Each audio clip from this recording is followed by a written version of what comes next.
Okay guys, reaction ko kagabi sa Engranding celebration ng PBA na ginanap saan ba yun? Sa Soler Resort North sa Quezon City. Kagabi, napanood ko via live stream ng PBA. Doon ako nanood sa website ng PBA kung saan meron silang live streaming at doon napanood ko yung Engranding celebration ng PBA kung saan magsi-celebrate sila ng golden anniversary, which means 50 years. So 50 years na ang Asia's oldest basketball league, ang Philippine Basketball Association or PBA, na kung saan establish siya yung kanilang unang laro noong April 9, 1975. So nandoon yung mga past and present PBA players, coaches, pati mga board of governors at marami pang iba dyan sa ginanap dyan sa Soler. So, so ito yung reaction ko sa nangyari kagabi doon sa kanilang celebration. So, una dyan ay ipinakilala yung mga 50 greatest players ng PBA. Una dyan, ipinakilala yung 40. Kung napapansin nyo ay marami dyan yung wala. So, naintindihan natin yun kasi dahil sa mga commitments, etc. etc. So, yung mga wala doon, mga katulad ni James Yap, nila Mark Agiwa, si JJ Helterbrand, Willie Miller, pati na rin si El Presidente, Ramon Fernandez, si Big J, si Coach Sunny Jaworski at iba pa. So, yan yung mga notable PBA players na wala doon sa Englanding celebration. So, yan yung inaasahan ko na sana uh, at least karamihan doon sa 50 greatest ay nandoon. So, maraming wala doon. Tapos, ipinakilala din yung 10 na kukumpleto dyan sa 50 greatest.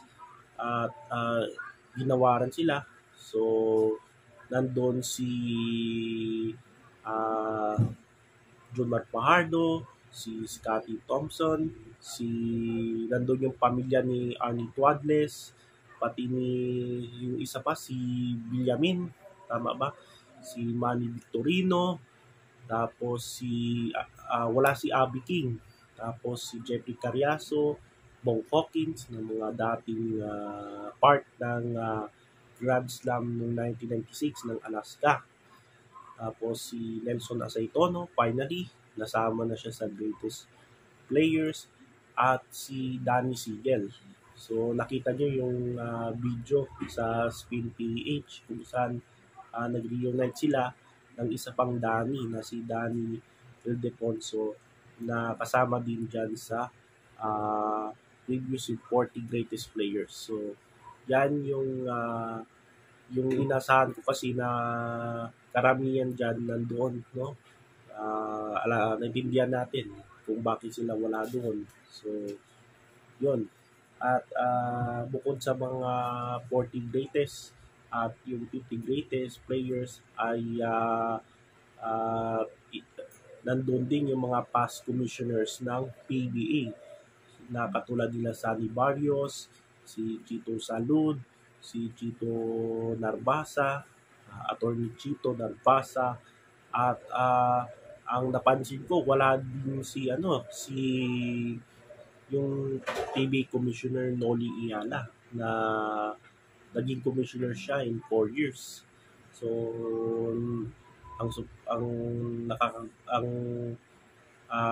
nagtataka ko bakit wala siya doon. Si Noli Iyala.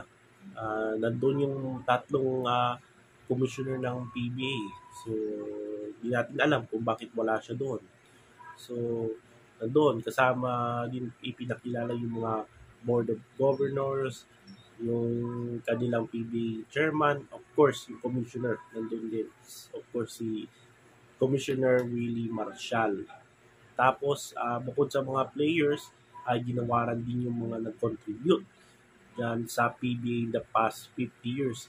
Ah, Katulad ng mga dati at kasalukuyang nasa media, sports writers at mga individual na naging parte dyan sa PBA in the past 50 years since 1975. So yan yung mga reaction ko at update doon sa nangyari kagabi sa PBA 50 celebration. Tapos, yung mga plano ng PBA sa anniversary, 50 anniversary. So, yung mga plano nila, katulad ng mall tours, kung saan iikot yung mga PBA players at coaches sa buong lahat ng lugar sa iba't ibang panig ng Pilipinas. So, maging probinsya man o syudad. Tapos, basketball clinic sa mga eskwelahan, sa mga barangay, sa buong Pilipinas. Halimbawa, yung PBA player kung saan yung bayan o syudad or probinsya, yung PBA player ay bibisitahin din nila ah, para mag-meet and greet o basketball clinic, etc. etc. Tapos, hometown games, of course, lalo na yung All-Star na gaganapin dyan sa Davao del Norte. At of course, yung pinaplano, yung proposed na PBA Arena. So, ibig sabihin magkakaroon ng sariling court ang PBA. Hindi na sila, kasi yung nag-held ng mga games, madalas sa Araneta, sa Ninoy Aquino. So, meron na silang sariling home court, itong PBA. So, yan yung mga plano nila ng PBA sa anniversary, 50 years anniversary. So, yan, aabangan natin yan guys, no? Itong mga plano ng PBA at para sa akin, ano ba yung magiging dream ko sa PBA in the next 50 years? Kasi 50 years na yung PBA.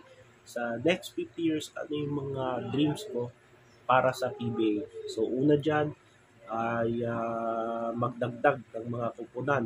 Of course, kasi pag maraming kupunan nandyan sa PBA, marami din madidiscover ng mga local talents.